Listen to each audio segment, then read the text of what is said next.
Жаштарыбыз, биздин прогрессивдүү жарандарыбыз акырындап Кыргызстандан кетип атат. Анан бирок Атыр Абдрахматова кетпейт болуш керек деп ойлойм. Себеби сиз кетип калсаңыз анда билбейм эмне болот. Атыр Абдрахматова бүгүнкү студиябыздын мейманы. Саламатсыздар. Кыргызстандан кеткиңиз келип жүрөбү? Кээдемде ой болобу ушундай? Өзүмдө ой болгон эмес болуш керек, бирок көп ушундай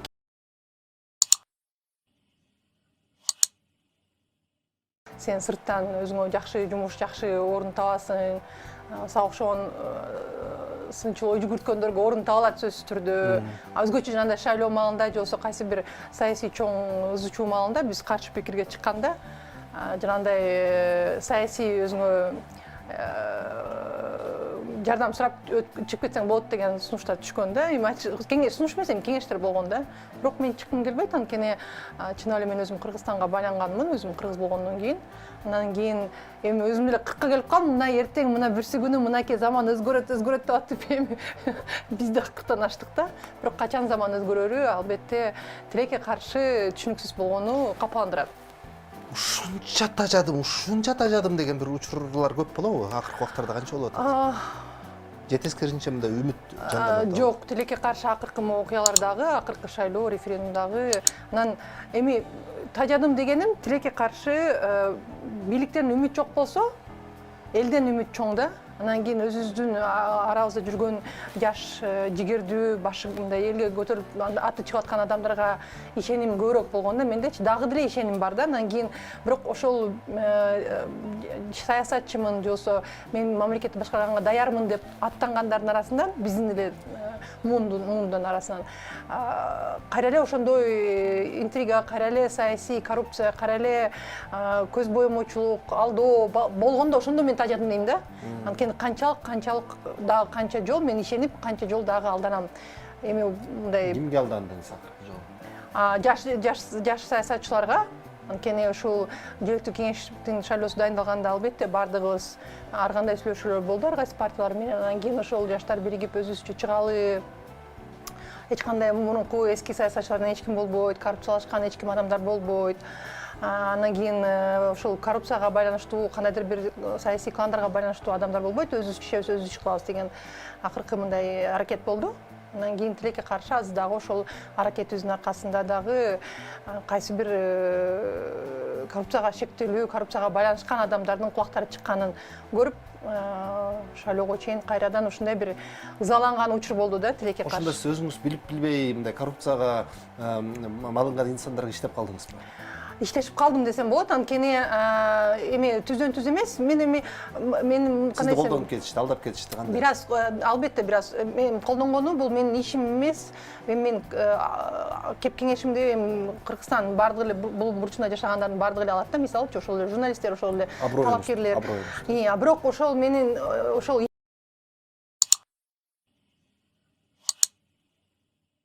биздин муун биригип өзүбүзчө иштеп, өзүбүзчө шайлоого аттанып, өзүбүзчө ушундай команда түптөп, башкача нуктагы саясий ишти алып барууну, башкача нуктагы идеялардын атаандаштыгын көрсөтө алабыз деп ишенгем да.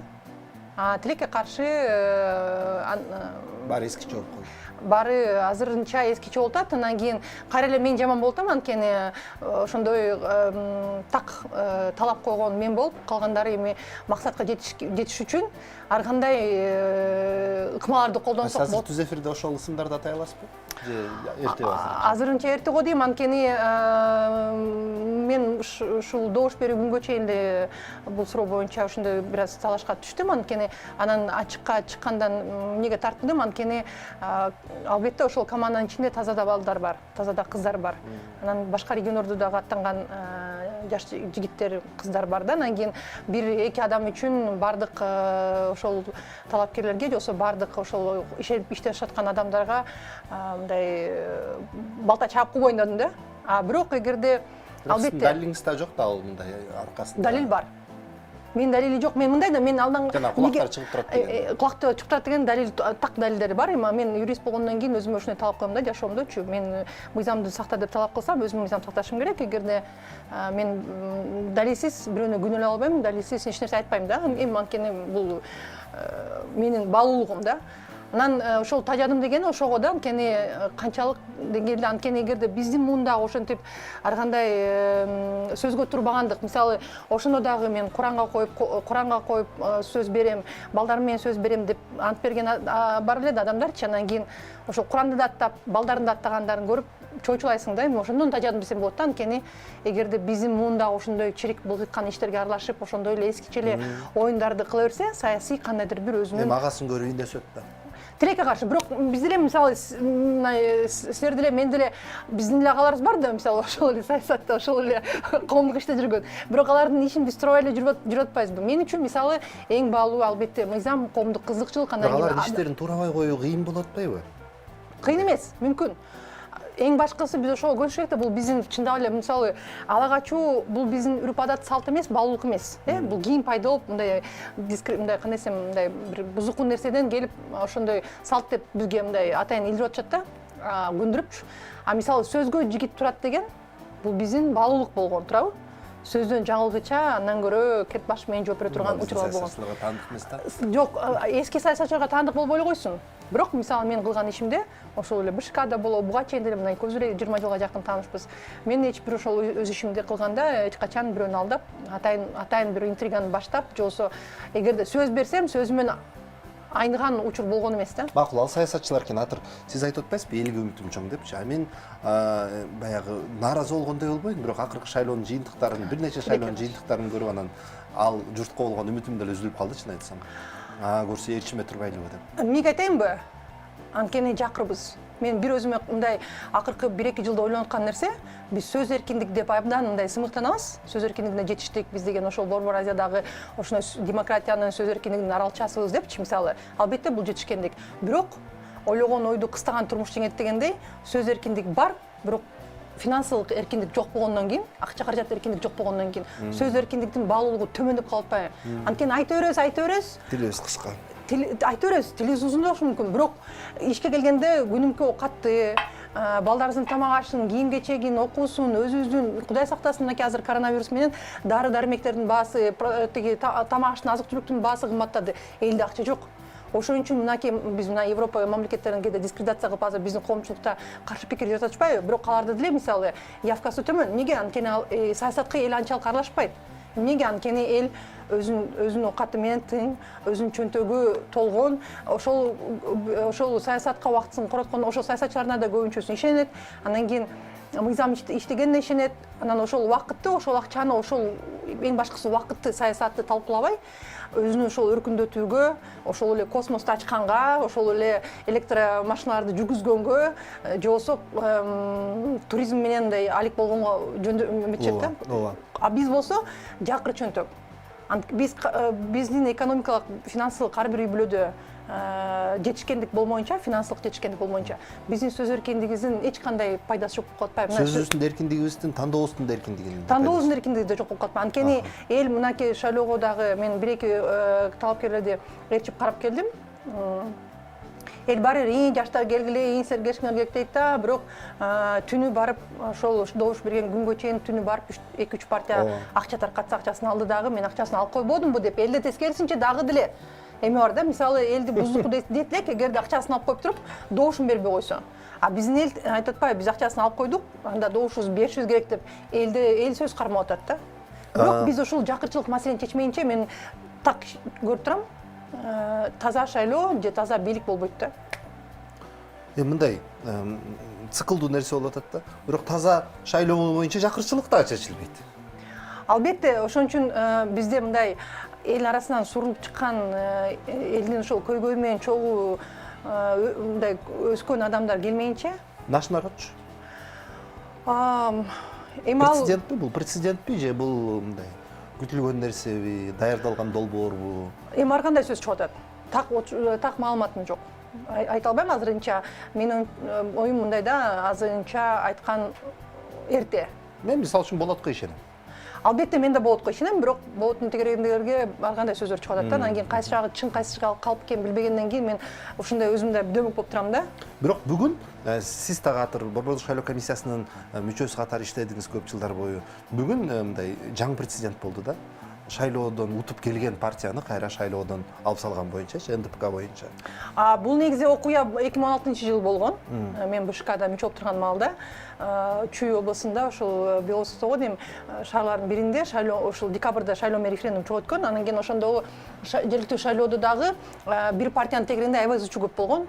Алар бири-бирине арыздатанып жазып, эсиңерде болсо ошондо акыры ошол добуш берген күнү дагы добуш сатып алуу, анан административдик ресурс колдонду деп прокурорду жумуштан айдап, ошол партиянын добуштарын биз жокко чыгарганбыз. Биринчи прецедент ошондо болгон. Азыр эми ошол тажрыйбаны колдонуп, бир саясий партияны бишиктен ыргытышты. Бирок азыр масштабтар чоңураак болуп атат да. Албетте, бул жакшы, анткени Бул жакшыбы же? Бул эмне оюнбу? Бул өзүнүн талаасын бошотуу эмне бул? Эми эки жагы бар албетте. Бир жагынан жакшы дегеним мыйзам бузгандар жоопкерчиликке тартылыш керек. Бирок биз өзүбүз элдин баары угуп билип турат, акчасын алган дегендей, тамашын алган дегендей, башка да мындан сырткары да 2-3 партия бар. Ооба, мыйзамды бузган булар жалгыз эмес да. Жалгыз эмес. Ошон үчүн калыстык адилеттүүлүк үчүн ошол добуштар сатып алууга катышкан дагы ушул шаардык кеңешке өткөн 2-3 партияны алыш керек эле да, теңчи. Анда адилеттүүлүк орнолот. Акими кармалды бир жерден, дагы башкалардын баарын угуп. Тамашынан чыкайкын таркаткандары. Ооба, бирөө болсо жерди жазап берди. Бирөө шагыл төгүп берди. Шагыл төгүп берди, арчебешке төгүп берген бирөөсү. Аны талапкерлигин алышкан. Бирөө жанагы таштандыларга урна орнотту. Ошол өтөлүп кайра өтүп кетип атпайбы. Ошон үчүн бул жагынан жоопкерчилик бардыгына бирдей болсо жакшы болмок да. Бирок дагы деле добуш берүү шайлоонун жыйынтыктары чыга элек. Шайлоонун жыйынтыктарын чыгарганга чейин дагы 2-3 күн арыз карап чыгарганга четтеткенге убакыт бар деп ойлойм. Экинчи жагынан эркин кечирим сурайм. Экинчи жагынан оюн болуп калышы мүмкүн. Анткени азыр референдумдан мындай да саясатта манипуляциялар көп, өзүңөр жакшы менден жакшы билесиңер. Анан биринчи жанагы Ысык көлдүн тамыры менен бир көңүл бурулуп кетти элдикке. Экинчи азыр ушул партияны алып койду, НДПКны алып койду, добуш сатып алган деп элдин дагы көңүлү бурулуп кетти. Бирок жана референдумда да өзүңөр көрдүңөр, добуштардын идентификация болгон адамдардын добуш бергендер менен келишпестиги референдумда абдан көп мүмкүнчүлүктөр болду да. Анан кийин мен добуш бербейт элем, бюллетень албайм дегендердин укуктарын кыскандары, анан кийин жана тизмеде бюллетень албайм деп баш тарткандарды ручка менен киргизбей карандаш менен жазгандары, жараксыз бюллетендер каяктан чыкты, анан абдан көп суроо бар референдумга. Анан бир жагынан балким бул саясий манипуляция болушу мүмкүн. Элдин оюн ошол саясий партияны ыргытуу менен ошол жака бурдуруу. Биякты жаап өздөрү каалагандай жаап кетире бергенге, анткени бүгүн ошол жаңылыктарын окусам, ошол референдумга байланыштуу бир 10го жетпеген участка боюнча сөз болуп атат да. Бирок 10го жетпеген участка бул эч нерсе эмес да. Биздин жардамыбыз бар экен, анан ошо референдум жөнүндө сөз кылабыз. Кечтин кезекчиси Эркин Рыскулбеков. Атыр Абдрахматов бүгүнкү студиябыздын мейманы, юрист, эксперт, жарандык активист, Кыргызстандын эң алдыңкы жарандарынын бири, активдүү. Атыр НДПК маселесин жаап койгум келип атат. Бүгүн Илим мырза өзүнүн твиттеринде кызыктуусу биздин Бишкектик аймактык комиссия биздин партияны алып салуу өзүнүн укугу жок экен, муну борбордук шайлоо комиссия кылыш керек болчу экен. Мыйзам боюнча керек болсо мыйзамды да сакташкан жок деген билдирүүсүн калтырды да. Мыйзам сакталдыбы, сакталган жокпу? Аймактык шайлоо мындай да жогорку кеңештин шайлоосу, президенттин шайлоосу, анан кийин референдум бул Боршайком тише турган суроо. Жергиликтүү кеңештердин депутаттарын шайлоо, мэр айыл өкмөттөрдү шайлоо бул аймактык шайлоо комиссиялары тише турган суроо да. Анан кийин аймактык шайлоо комиссиясы албетте өзүнүн укуктарынын алкагында кылды. Мыйзамда кээ бир мындай так эместик жерлери бар албетте. Бирок бул аймактык шайлоо комиссиясы биринчиден мындай да аймактык шайлоо комиссиясы түшүнөн чочуп койгон, түндө баарын чогултуп чечим чыгарган жок да. Мыйзам боюнча жанагындай добуш сатып алуу административдик ресурс болду деген окуялар боюнча массалык маалымат каражаттары болобу, же болбосо арыз түшөбү, биринчи ички иштер министрлиги эгерде добуш сатып алуу болсо, ички иштер министрлиги карап өзүнүн корутундусун бериш керек. Эгерде административдик ресурс десек, анда прокуратура өзүнүн корутундусун бериш керек. Алардын корутундусу чыккандан кийин аймактык шайлоо комиссиясы алат дагы өзүнүн чечимин чыгарат да. Азыр аймактык шайлоо комиссиясын асмандан алып жылдызды коюп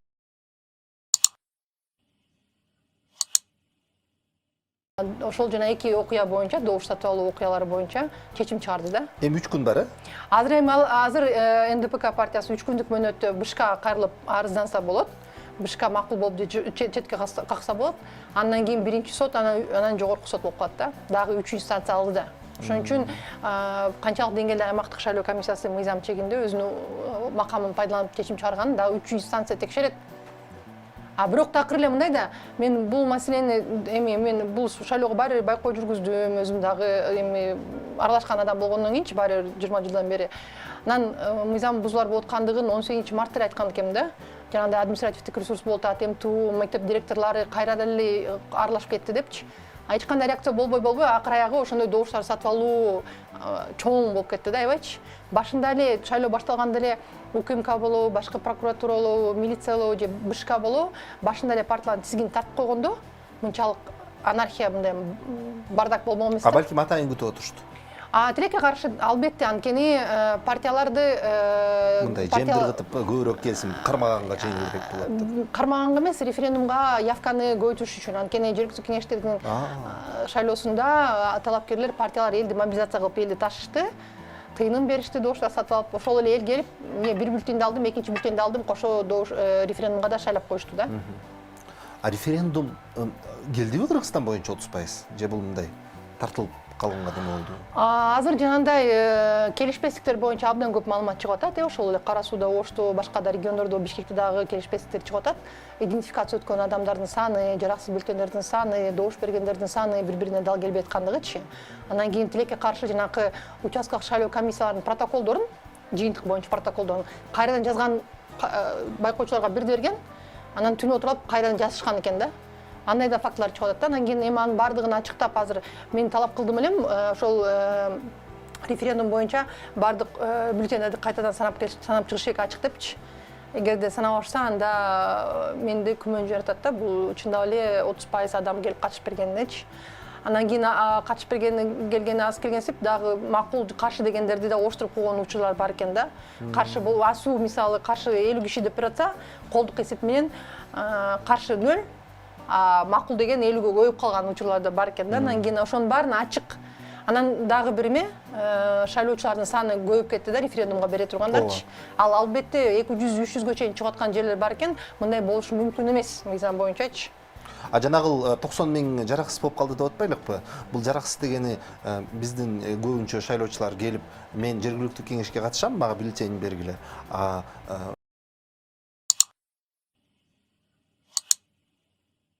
Жараксыз болуп калды деп эсептеп коюшту. Жок. Мыйзам боюнча ошону да так айтпай карасаң, мынакей уже 2 жума болуп бартат, бүдөмүк. Так маалымат жок да. Мыйзам ошол референдум өткөрүү боюнча конституциялык мыйзамыбызда так жазылып турат. Явканы келди дегенди АСУдан чыккан бюллетендерди менен санашат. Идентификация өткөн адам келди эмес, урнага бюллетень ырыткан адам келди болот да. Явка ошол бюллетендердин санынан чыгат, эсептелет.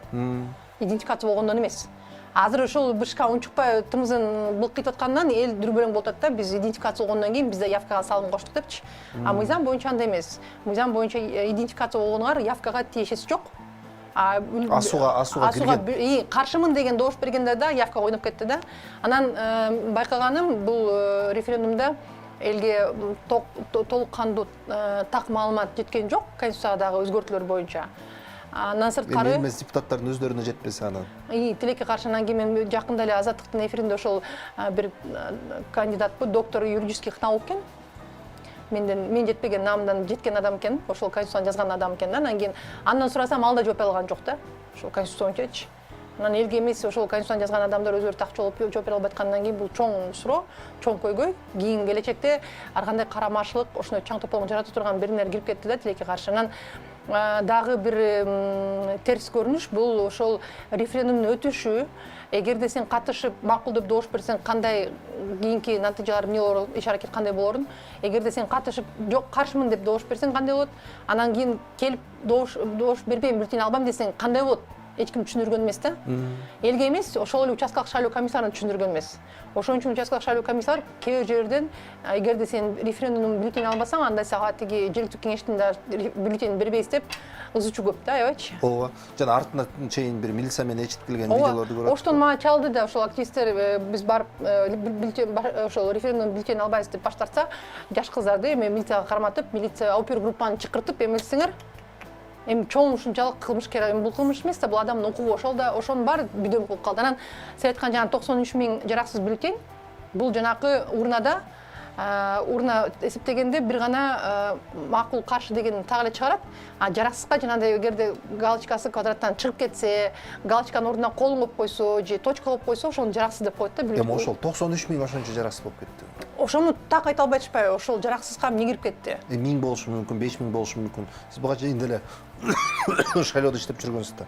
Кыргызстан боюнча 93 000. Ошо. Анан жараксызга мен дагы участкалык шайлоо комиссияларына ошол күнү сүйлөшкөндө, жанагы бизге добуш бербейм дегендерди кээрлер акт кылып жараксызга кошоткан да. Бирок бирдиктүү позиция, бирдиктүү чечим БШКдан чыкпагандан кийин башаламан да. Ошон үчүн жараксыз бюллетендерге кайсы бюллетендерди киргизди?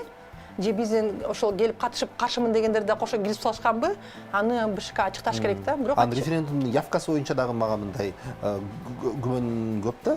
Себеби кечки саат 6-да 18:00 21 эле пайыз болуп аткан. 30га жетерине мүмкүн да эмес болчу. Анан кийин кечки саат 7-де көрсөтүлгөн жок, менин билишим боюнча. 2 саат сайын көрсөтүп турушат. Анан кийин саат 9-да эле 30 канча пайыз болду деп чыгып калды. 9:30 10-дордо, кечки 10-дордо 32% болуп аткан, араң. Анан кийин түнү 38%га чыгып кетти да. Эми чоң суроо анткени явка боюнча урна анан кийин идентификация кылып барат, жалган айтпайт, ошол саат 8-де эле явка боюнча маселе жабылыш керек болчу да. Канча адам идентификация өттү, урна боюнча бюллетенде урнада канча бюллетень бар экени явканы билдириши эле да. Ошол урнанын жыйынтыктарын шак жөнөтүшөт да БШКгачы сайтына. Ошондо эле шак 1 сааттын тегеринде билиш керек болчу явкачы, эмнеге создуруп андан кийин ал кескин көйүп кеткени ал да суроо. Негизи эле бул референдум менен бул шайлоо тилекке каршы абдан көп суроону күмөн жараткан нерселерди алып келген референдум менен шайлоо болуп калды да. Анан ачыктагылар келбей аткандыгы да анык болуп калды. Эми бир жумадан ашты. Негизи эле экөөнүн кошкону да туура эмес экен да. Экөө эмнеге кошот? Анткени жана сиз айткандай явканы көбөйтүп бериш үчүн. Да, явканы кошуш. Дагы эң жаманы сиз айтып атпайсызбы, жана 6-да явка 21% болуп атса, андан кийин кескин көйүп кетти депчи. Менин угушумча региондордон чалып ошондой тактаган адамдар болду да. Талапкерлерге кээ бир аймактык шайлоо комиссиялары, кээ бир акимдер, кээ бир кызмат адамдары эгерде азыр шайлоого, жергиликтүү шайлоого 30% адам катышпаса, анда жергиликтүү шайлоо жокко чыгарылат деп маалымат таркаткан экен да. Бирок андай жок мыйзамда. Андай жок мыйзамда. Жергиликтүү шайлоого 500 адам келе, 1 адам келе, ал өткөн болот. Атыр мен бул нерсени түшүнбөй калдым да, себеби башында сунуш болбоду эле. Анда киргиле жогорку кеңештин шайлоосунда эле ушул менен кошо өткөрүлүп десе, жок, биз деген жаңы конституция кабыл алып калса, ошол конституция боюнча жогорку кеңешти шайлашыбыз керек деген таризде жогорку кеңешти шайлаган эмес да. Бирок ошол эле себеп менен анда жергиликтүү кеңештер шайлабай туруш керек болчу да. Жаңы конституцияны алып алып, жаңы конституцияны кабыл алып, анан ошо жаңы конституциянын негизинде жергиликтүү кеңештерге биз мандаттарды, укуктарды бөлүштүрүп беришибиз керек болчу да. Бул ушул логикалык мындай тең салмактуулугу эч логика жок тилекке каршы. Анан жогорку кеңеш боюнча дагы, жергиликтүү кеңештер боюнча да конституцияда эч кандай тактык жок азыркы. Кааланган конституцияда жогорку кеңеш кандай шайланат жазылган эмес. Шилтеме берине бар, мыйзамдарга ылайык шайланат деп эле коюшкан. Азыр эмесеңер кандай мыйзамдар кабылданат, ошол мыйзамдарды ким иштеп чыгып атат, ошол мен көргөнүм боюнча ошол эле айтпадыбы, пакет кылып даярдап койгонбуз. Да, пакет даярдап аткандар ошол эле адамдар экен да. Мен карасам, бардык ошол мыйзамдарды азыр жаңы конституцияга келиштирип аткандар, мурунку ошол Атамбаевдин алдында иштегендер, Жээнбековдун алдында иштегендер кайра эле бизге мыйзам жазып атышат да. Ошолордун сапатсыз чабал мыйзамдары элдик төңкөрүшкө алып келди, мисалы октябрда, коррупциянын гүлдөшүнө алып келди. Ошол эле адамдар тилекке каршы азыр кайра шайлоо мыйзамдарында, башка жааттагы да мыйзамдар жазып атышат. Эң чоң суроо. Анан парламенттик шайлоо кандай өтөт суроо. Азыр көрүп атасыңар, жогорку кеңеште параллельно өзлөрүнүн мыйзамдарын кабыл атат, жана преференциалдык ачык тизме боюнча добуш мыйзам кабыл алынды. Парламенттин структурасы дагы суроо болуп атпайбы азыр? Бир мандаттуулар канча болот, партиялык тизме менен канча келет? Конституция жазылбаган. Анан кийин конституцияда дагы мага мындай кооптуу нерсе болгону, мыйзам демилгелөө укугу элдик курултайга, жогорку сотко, башкы прокуратурага, президентке, анан кийин жогорку кеңештин депутатына эмес, эл өкүлүнө, жогорку кеңешке берилип калган. Ошондо эстеңер, азыр жогорку кеңештин регламентине өзгөртүүлөр киргизет, бир депутат мыйзам демилге көтөрө албайт. Топ болуп көтөрүш керек. Топ болуп көтөргөн кыйын да. Мисалы ошол эле ыңгайсыз конфликттердин, коррупцияга байланыштуу кайсы бир суроолор болуп калса, же болбосо сөз эркиндигине байланыштуу, же балдарыбыздын укуктарын, кыз келиндердин укуктарын коргоо боюнча мамлекет үчүн же болбосо бюджет үчүн ыңгайсыз мыйзам долбоорлорун жеке бир депутат көтөрө албагат дагы. Аны топ менен көтөрүшүң керек болуп калат. Жогорку кеңеш дегенде жогорку кеңеш бул орган да. Биз жогорку кеңештин депутатын шайлайбыз. Ошон үчүн жогорку кеңештин депутаты эл өкүлү катары мыйзам демилгелөө укугуна ээ болуш керек. Жогорку кеңештин негизи шарттары, мүмкүнчүлүктөрү өтө кыскарыптыр. Кыскарды, андан кийин мындай да, азыр Керек болсо импичмент жарыяланбай калыптыр. Тилекке каршы да. Мындай болгон эле эмес дечи. Да, импичмент бар эле, орлонгон, татаалдаштырылган процедура бардык эле мамлекеттерде. Бизде андай да болгон эмес, бирок ошол эле Америкада өтпөй калбады Трампка импичмент. Кеткен президентке импичмент бере албай калышты да. Ошон үчүн эми импичмент иштебеген эле норма. Бирок жана бийлик бутактарынын тең салмактуулугун, мисалы президент кабыл алган кайсы бир мамлекеттик мындай орчундуу маселелер боюнча чечимдерин жогорку кеңеш токтоткон укукка ээ болуш керек эле да. Тилекке каршы андай да укуктары жок. Анан мен дагы эле да позиция мындай да, Конституцияны 9 жыл, 10 жыл алмаштырып атабыз. Анан улам бир президентке же болбосо улам бир бийликке келген топко Конституция эле тоскоолдук жаратып турат да, мамлекетти гүлдөткөнгөчү. Бирок канча өзгөрттүк, ошол эле айрай эл аралык республикалык уюмдун изилдөөлөрү бар го, жылына 2 жыл кылат. Акыркы 9 жылда мисалы Конституция бир калп айтпасам 4 жолу өзгөрдү да. 3-4 жолу өзгөрдү. Так, 10-жылы 1, 16-жылы 2, мына 3-чү жолу 3 жолу алмашты. Ушул 3 жылдан бери, 3 жолу 10 жылдан бери, 11 жылдан бери жумушсуздук көйгөй катары биринчи орунда турат. Мына 2010 алмаштырышты жумушсуздук өзгөргөн жок.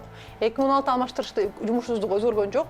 Азыр эми дагы өзгөртүлдү. Жумушсуздук канчалык деңгээлде чечилер экен чоң суроо да. Анткени мындан мурунку дагы көйгөй катары негизи биздин мамлекетте болгон эң эле чоң көйгөй бул жумушсуздук, акча каражаттын жоктугу, коррупция. Үчөө ушул канча биз эгемендүүлүккө ээ болгондон бери ушул 3 көйгөй дагы деле элдин арасында жүрөт. Элге эң башкы көйгөй катары ушул айтылып келет да элдин арасынанчы. Анан менин позициям ушундай да, Конституция өзү жалпыланган жазылат да, биздин мындай дубалдарыбыз айтат да. Калганын мыйзам боюнча чечиш керек эле да. Анан иштейм деген адамга мисалы үйдүн ичин кооздойм, жашынакай эски дубал деле жетиштүү. Ыңгайлуу улам десе, эски дубал деле жетиштүү. Туурабы? Буга эрк керек. Ошон үчүн канчалык деңгээлде биз мыйзамдарды сонун кылбайлы, Конституцияны канчалык сонун кыла бербейли, эгерде адам өзү ошол бийлик мамлекетти башкарам дегендер, биздин ошол аттуулдар саясатка аралашам дегендер чынында эле элдин кызыкчылыгын жогору коюп, өзүнүн кызыкчылыгын артка таштап, кайсы бир саясий топтордун, туган тушкандардын, тааныш досторунун кызыкчылыктарын артка таштап, элге кызмат кылам деп иш кылса, иштеп аткан Конституция деле мындан мурункусу деле баардыгы эле ыңгайлуу да. Иштеш керек. Ушуну айтам деп ойлогон эмес элем, бирок Конституцияга асылбаган бир эле президентибиз бар экен. Сооронбай Шарипович экен. Жөн ал Конституцияны өзгөрткөндөн кийин келди да 2016-жылы. Мындай асылган жок да. Жетишпей калды да.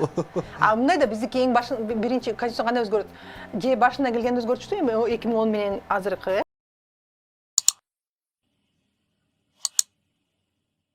Мен байлык бузат дегендей баары бийликке алдында чукап жүргөндөрүн топторун келип сен эң жакшысың, сен эң акылдуусуң, сен дарыгерсиң, сен укмушсуң, сен хансың деп атса, өзүн ошондой адамдар сезип кетет экен да. Анан кийин кетердин алдында өзүнүн күчүн дагы тыштап калтырып калыш үчүн Конституцияны өзгөрткөнгө барышат. Атыр убактыбыз тилекке каршы соңуна келип калыптыр. Акыркы суроом болсун, эгер күзүндө жогорку кеңешке шайлоо болуп кала турган болсо, барасызбы? Барсаңыз кайсыл күчтөр менен барасыз? Жогорку кеңешке мен сизди барат деп билем да. Да. Акыркы маалыматым Атыр барат деп уккам. Атыр барам деп ачык айткам. Атыр барат деп ачык айткам. Анан барам деген ниет, тилек, максат бар. Бирок азыркы ушул жергиликтүү кеңештердин шайлоосунан улам кайсы команда менен барарым чоң суроо болуп калды. Бирок барам деп отурам да. Эгерде чындап эле сөзүнөн кайтпаган, сөзүнө бекем турган, жанагындай коррупциялык иштерге аралашпаган адамдар бир топ болуп уюшулуп барып, анан кийин биздин ушул элибиз баары шайлоого тыйын керек. Элибиз тыйын тыпырынан да колдоп берсе, анда барам. Анткени баары шайлоого барганда ошол эле регион кыдырганга, ошол эле эл менен жолукканга, үгүттөөчүлөрдү алганга, жарнаманы жайгаштырганга баары тыйын тыпыр керек экен да, тилекке каршы бир аз болсо да тыйын тыпыр керек. Анан кийин эл менен сурам кетет элем, Мен эми муну какшап айтып калчу деп болдум. Чындык үчүн туруп бер, чындык үчүн күрөш деп 4 жыл мага мисалы Бишкада мен иштеп атканда элден аябай көп талап келген, өтүнүч келген. Өтүнүч болгонда. Анан албетте мен азыр элди кыдырып эркин жүрөм, элден батасын эле алып жүрөм. Бирок ошол добушка урнага келгенде эле эмнегедир элибиз айнып кетпесе экен деп атам да менчи. Эгерде биз менен кийин мени 4 жыл туруп бер дедиңер, чындык үчүн туруп бергем. Азыр эле чындык үчүн турганга даярмын. Бирок эл дагы бизди колдош керек. Мындай. Андай талапкер менен шайлоочунун ортосундагы бейрасмий моралдык келиш үчүн биз дагы бир нече жыл, 10 жылдык басып өтүшүбүз керек. Эми басып өткөн мындай болуп атпайбы? Карасаңар мына убакытта да биздин ата-энебиз мисалы мына сер чоңойгондо жакшы заманда жашайсыңар деп бизге айтып келишкен, ушуна үмүт кылышкан, ниет кылышкан. Ошон үчүн мисалы менин апам канча 10 жылга жакын Россияда гастарбайтер болуп жүргөндө килтеген сумканы көтөрүп ден соолугун жоготту, мамлекеттин экономикасына салым кошту. Бирок азыр чыккан пенсиясы 2,5 миң сом пенсия менен чыкты, эсиңер? 2,5 миң сом пенсия эчтекеге жетпейт. Андан кийин азыр биздин эми менин балдарым чоңоюп келатат, менин балдарымдын жашоосу сер чоңойгондо сенин жашооң жакшы болот деп мен да үмүт кылам да. Бирок эгерде азыр бул да шайлоодон эл кайра сатылып, эл кайра ошол жакыр чөнтөк үчүн жанагы олигархтарды, коррупционерлерди, саясий кландарды шайлап кетсе, анда мен ушул иштеген 40 жылым, жашаган 40 жылым текке кетти десем болот да. Бирок апаңыздын үлгүсүн алыңыз дагы, апаңыздан үлгү алыңыз дагы, ден соолугуңузду жакшылап караңыз. Сиз эң биринчи ирет балдарыңызга, үй-бүлөңүзгө керексиз. Бизге дагы керексиз албетте, ден соолукта. Рахмат. Болуңуз. Атыр Абдрахматова студиябыздын мейманы болду. Эч кимдин кечи уланат.